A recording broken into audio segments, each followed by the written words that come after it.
নমস্কার, আজ 18 এপ্রিল বৃহস্পতিবার। আজকের সকালের কয়েকটি গুরুত্বপূর্ণ সংবাদে আমি রাজেশ সাবর আপনাদের স্বাগত জানাই। ভোটের প্রচারে আজ বরাকে হিমন্ত, শিলচরে অমিত শাহর রোড শো 21-এ। শিলচর শহরে কেন্দ্রীয় স্বরাষ্ট্রমন্ত্রী অমিত শাহের রোড শো আগামী 21শে এপ্রিল। সঙ্গে থাকবেন রাজ্যের মুখ্যমন্ত্রী হিমন্ত বিশ্ব শর্মাও। ওই দিন বিকেল 5টায় শুরু হবে এই রোড শো। তবে কোথা থেকে এর সূচনা হবে তা এখনও স্থির হয়নি। রোড শো শেষ করে শিলচরে রাত্রি যাপন করবেন কেন্দ্রীয় স্বরাষ্ট্রমন্ত্রী অমিত শাহ। থাকবেন মুখ্যমন্ত্রীও। পরদিন সাত সকালে স্বরাষ্ট্রমন্ত্রী চলে যাবেন দিল্লি, মুখ্যমন্ত্রী যাবেন মঙ্গলদৈ, অংশ নেবেন দলের ভোট প্রচারে। আজ বরাক উপত্যকায় আসছেন মুখ্যমন্ত্রী ডক্টর হিমন্ত বিশ্ব শর্মা।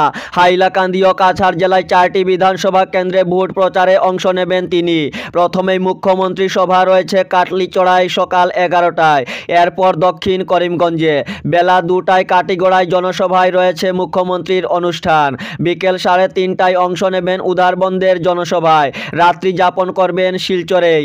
20শে এপ্রিল ফের বরাকে আসবেন মুখ্যমন্ত্রী।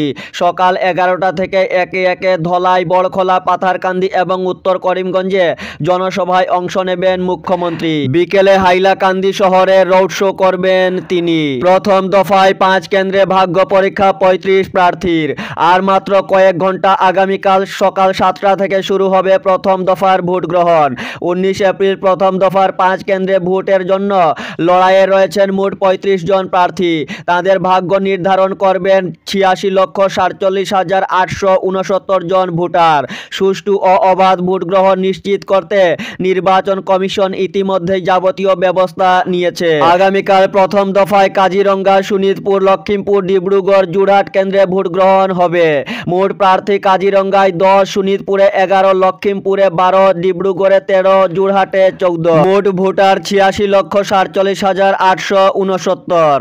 মেঘালয়ে জীবন্ত পুড়িয়ে মারা হলো গোয়ালপাড়ার 3 যুবককে। মর্মান্তিক ঘটনা, জীবন্ত পুড়িয়ে মেরে ফেলা হলো 3 যুবককে।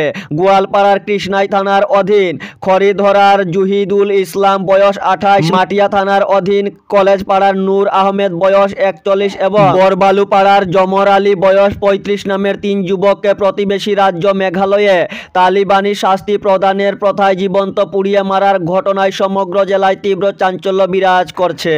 মুসলিম মহিলারা 3 তালাকের টেনশন মুক্ত।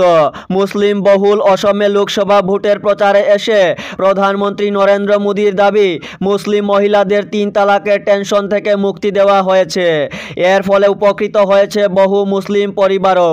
গতকাল নলবাড়ি জনসভায় তিনি বলেন, মুসলিম মহিলাদের 3 তালাকের টেনশন থেকে মুক্তি দিয়েছে মোদী। 3 তালাক প্রথার বিরুদ্ধে আইন বানানো হয়েছে। এর ফায়দা শুধু মুসলিম মহিলারা যে পেয়েছেন এমন নয়, তাদের বাবা, মা, ভাইয়েরা উপকৃত হয়েছেন। ভেদাভেদ নয় প্রকল্পে মোদীর গ্যারান্টি। ভোট প্রচারে মোদীর গ্যারান্টি দিয়েই বেড়াচ্ছেন তিনি। এবার সেই গ্যারান্টির সঙ্গেই এলো সরকারি যোজনার রূপায়ণের ভেদাভেদ না থাকার প্রতিশ্রুতি। বিনামূল্যে রেশন থেকে শুরু করে গরিবের আবাস, 70 ঊর্ধ্ব ব্যক্তিদের নিঃশুল্ক চিকিৎসা, 3 কোটি লাখপতি দিদি বানানো। এনডিএ সরকারের কোনো প্রকল্পেই হবে না ভেদাভেদ, সকলেই সমান সুবিধা পাবেন প্রতিশ্রুতি মোদীর। গতকাল অসমের নলবাড়িতে জনসভায় বক্তব্য রাখতে গিয়ে এই কথা বলেছেন প্রধানমন্ত্রী। ভোট না দিলে বোলডোজারের হুমকি বিজয়ের, গ্রেপ্তারের দাবি কংগ্রেসের। বিজেপিকে ভোট না দিলে বোলডোজার দিয়ে বাড়িঘর গুঁড়িয়ে দেওয়ার হুমকি প্রদানের জন্য রাতাবাড়ির বিধায়ক বিজয় মালাকার ও করিমগঞ্জ আসনের বিজেপি প্রার্থী কৃপানাথ মালাকে গ্রেপ্তারের দাবি জানালেন কংগ্রেস প্রার্থী হাফিজ রশিদ আহমেদ চৌধুরী। বুধবার জেলা কংগ্রেস কার্যালয়ে গতকাল জেলা কংগ্রেস কার্যালয়ে সাংবাদিক বৈঠকে তিনি বলেন, রামকৃষ্ণনগরে এক নির্বাচনী সভায় বিজয় মালাকার প্রকাশ্যে বিজেপিকে ভোট না দিলে এক্সকাভেটর দিয়ে মানুষের বাড়িঘর গুঁড়িয়ে দেবেন বলে হুমকি দিয়েছেন। জনসভায় তার বক্তব্যের ভিডিও সোশ্যাল মিডিয়ায় ভাইরাল হয়েছে। অথচ এ নিয়ে যেমন বিধায়ক কিছু বলেননি, তেমনি নীরব বিজেপি প্রার্থী কৃপানাথ মালা সহ গেরুয়া দলের নেতারা। তাই গতকাল বিষয়টি নিয়ে জেলা কমিশনারের কাছে লিখিত অভিযোগ জানিয়েছেন তিনি। সেই সঙ্গে ইলেকশন অবজারভারের সঙ্গে সাক্ষাৎ করে ভিডিও ফুটেজ সহ অভিযোগপত্র তুলে দিয়ে বিহিত ব্যবস্থা গ্রহণের দাবি জানিয়েছেন তিনি।